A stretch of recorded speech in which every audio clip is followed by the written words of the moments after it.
దేవుని నామానికి మహిమ కలుగును గాక. నడిపించే జీవాక్కును వీక్షిస్తున్న మీ అందరికీ ప్రభు కృప ఈ దినమున తోడై ఉండి నడిపించును గాక. పరిశుద్ధ గ్రంథముల నుండి ఈ దినమున నడిపించే జీవాక్కును మనము చదువుదాం. జకర్యా గ్రంథము 4వ అధ్యాయము 6-7 వచనాలు కలిసి ఉన్నాయి. ఆ మాటను మనము చదువుతా ఉన్నాం.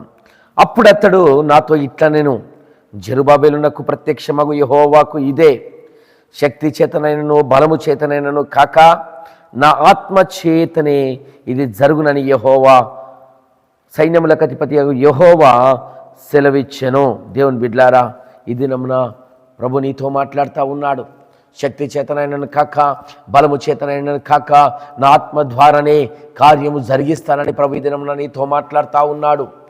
నీ పనిలో, నీ యొక్క ప్రయాసలో, నీ యొక్క ప్రయత్నాలలో ఏదైతే నువ్వు ఆలోచన కలిగి ఉన్నావో, ఏదైతే చింత కలిగి ఉన్నావో, ఏదైతే నువ్వు కార్యం తలపెట్టాలని అనుకుంటున్నావో, ఇది నా బలం వల్ల అవుతుందో, ఈ కార్యము నా శక్తి చేతన అవుతుందో నువ్వు అనుకుంటున్నావేమో, ఈ దినం నా దేవుడు నీతో మాట్లాడుతూ ఉన్నాడు. బలము చేత కార్యము జరగదు, శక్తి చేత కార్యము జరగదు, దేవుని ఆత్మ ద్వారానే కార్యం జరుగుతుందని పరిశుద్ధాత్మ దేవుడు ఈ దినమున నీతో సెలవిస్తూ ఉన్నాడు. దేవుని బిడ్డలారా, ఆనాడు బబులోను చెర నుండి వచ్చినటువంటి యూదా గవర్నర్గా ఉన్నటువంటి జెరుబాబెలుకి యెహోవా వాక్కు ప్రత్యక్షమై ఇలాగూ సెలవిచ్చింది. శక్తి చేత కాదది, అది బలము చేత కాదది. మందిర నిర్మాణం చేయడానికి పూనుకున్నాడు. ఎన్నో ఆటంకాలు, ఎన్నో అభ్యంతరాలు, ఎంతో వ్యతిరేకత వచ్చింది. అది ఎంతగా ఉన్నదైన సమస్య అంటే ఆయన సమస్య ఎలా కనబడుతుందంటే ఒక గొప్ప పర్వతంగా కనబడతా ఉంది. పర్వతం అడ్డుగా నిలిస్తే ఎలా ఉంటుంది, అలా ఆ సమస్య పెద్ద పర్వతం వలె ఆయనకు కనబడతా ఉంది. అంత పెద్ద ఆటంకాలు ఆయన కనబడతా ఉన్నాయి, అంత పెద్ద వ్యతిరేకత ఆయనకు కనబడతా ఉంది. అయినప్పటికీ కూడా ప్రభు ఆయనతో మాట్లాడుతూ చెప్తున్నటువంటి మాట, ఇది బలము చేత జరిగే కార్యం కాదు, ఇది శక్తి చేత జరిగే కార్యం కాదు, నా ఆత్మ ద్వారానే కార్యము జరుగుతుందని దేవుడు అక్కడ మాట్లాడినట్టుగా చూస్తూ ఉన్నాం. తర్వాత ప్రవక్తలను లేపాడు ఆయన. హగ్గయి ప్రవక్త, జకర్యా ప్రవక్త ద్వారా అక్కడ మాట్లాడాడు. ప్రధాన యాజకుడైనటువంటి యెహోషువ అక్కడ ఉన్నాడు. దేవుని బిడ్డలారా, వాళ్ళు కార్యాన్ని జరిగించినట్టుగా చూస్తూ ఉన్నాం. ఆయనకు అడ్డుగా నిలిచినప్పటికీ కూడా, వ్యతిరేకంగా నిలిచినప్పటికీ కూడా, అది ఆటంకంగా నిలిచినప్పటికీ కూడా ప్రభు వాక్కు ఆయనకు సెలవిచ్చిన తర్వాత అదే చదును భూమిగా మార్చబడ్డది. దేవుని బిడ్డలారా, కార్యము జరిగింది, కార్యము నెరవేరింది. ముందేమో వ్యతిరేకత, ముందేమో పోరాటము, ముందేమో ఆటంకాలు, అవి పర్వతం వలె అడ్డుగా కనబడతా ఉన్నాయి, పర్వతం వలె ఎదురుగా నిలుస్తూ ఉన్నాయి, సమస్యలుగా నిలుస్తూ ఉన్నాయి, పోరాటాలుగా నిలుస్తూ ఉన్నాయి, వ్యతిరేకతలుగా నిలుస్తూ ఉన్నాయి. కానీ దేవుని వాక్కు ప్రత్యక్షమైన తర్వాత బలము చేత జరగలేదు ఆ పని, శక్తి చేత జరగలేదు పని, దేవుని ఆత్మ ద్వారా కార్యం జరిగినట్టుగా చూస్తూ ఉన్నాం. దేవుని యొక్క ఆత్మ కార్యాన్ని జరిగిస్తూ ఉంది. దేవుని యొక్క ఆత్మ ఏ విధంగా అయితే సహాయం అందాలనో ఆ విధంగా అనేకులను లేపి దేవుని బిడ్డలారా పురికొల్పి దేవుని యొక్క కార్యాలను జరిగించుకుంటాడు ఆయన. మనం బలహీనులం కావచ్చు, ఈ దినమున నువ్వు బలహీనుడవు కావచ్చు, నువ్వు బలహీనురాలు కావచ్చు.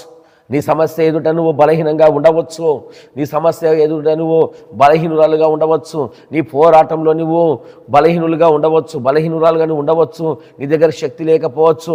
కానీ దేవుడు నీతో మాట్లాడుతూ ఉన్నాడు. ఆ పోరాటాన్ని జయించుటకు, వ్యతిరేకతను జయించుటకు, ఆ సమస్యను జయించుటకు, ఆ కార్యాన్ని జయించుటకు నేను చాలిన దేవుడను, నా ఆత్మ ద్వారా దాన్ని జరిగిస్తానని ప్రభు ఈ దినంలో నీతో మాట్లాడుతూ ఉన్నాడు. విశ్వాసం కలిగి ఉండు. ప్రభుని ఆనుకొని నువ్వు ముందుకు సాగు, ప్రభుని అంటుకొని నువ్వు ముందుకు సాగు. నిజంగా ఆయన ఆత్మ ద్వారా ఏ కార్యమైనా జరుగుతుంది. ఆయన ఆత్మ ద్వారా ఏదైనా చేయగలుగుతాడు. ఆయన ఆత్మ ద్వారా ఉన్నది లేనట్టుగా, లేనిది ఉన్నట్టుగా చేయగలిగిన దేవుడు ఆయన నిజమైన దేవుడైనా. నువ్వు ఆరాధిస్తున్న దేవుడు నిజమైన దేవుడు, నువ్వు ఆరాధిస్తున్న దేవుడు పరిశుద్ధాత్మ దేవుడు, నువ్వు ఆరాధిస్తున్న దేవుడు కార్యము సఫలము చేసే దేవుడు. బలము చేత కాదు, శక్తి చేత కాదు, ఆయన ఆత్మ ద్వారా కార్యములు జరిగించువాడై ఉన్నాడు. నీ పోరాటాన్ని బట్టి నువ్వు వెనుకడుగేయకు.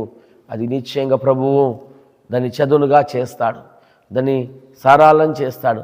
అది లేకుండా చేస్తాడు. ఆ పర్వతము లేకుండా చేయబడ్డది, ఆ ఆటంకము లేకుండా చేయబడ్డది, ఆ పోరాటం లేకుండా చేయబడ్డది. అలా నిలిచినప్పటికీ కూడా, అలా కనిపించినప్పటికీ కూడా దాన్ని తొలగించి ప్రభు ఆత్మ ద్వారా కార్యాన్ని జరిగించినట్టుగా మనము చూస్తూ ఉన్నాం. కనుక మన జీవితంలో ఏదైతే గొప్ప పర్వతంగా ఆటంకంగా ఉన్నదో దాన్ని తొలగించి దేవుడు మన జీవితంలో గొప్ప కార్యాన్ని ఆయన ఆత్మ ద్వారా చేయబోతా ఉన్నాడు. ఈ దినమున పరిశుద్ధాత్మ దేవుడు నీకు సెలవిస్తూ ఉన్నాడు, నీ జీవితంలో గొప్ప కార్యాన్ని నేను చేయబోతున్నా, నీ జీవితంలో గొప్ప అద్భుతాన్ని నేను చేయబోతున్నా, ఆశ్చర్యము జరిగించబోతున్నా, అది నా ఆత్మ ద్వారా జరిగించబోతున్నానని పరిశుద్ధాత్మ దేవుడు ఈ దినమున నీతో మాట్లాడుతూ ఉన్నాడు. కనుక సంపూర్ణంగా పరిశుద్ధాత్మ దేవునికి అప్పగించుకొని ముందుకు సాగు. ఆ విధంగా పరిశుద్ధాత్మ దేవుడు సహాయము మీ జీవితంలో, మీ యొక్క పోరాటంలో, మీ యొక్క ప్రయాణంలో తోడై ఉండి నడిపించునుగాక. ఆమేన్.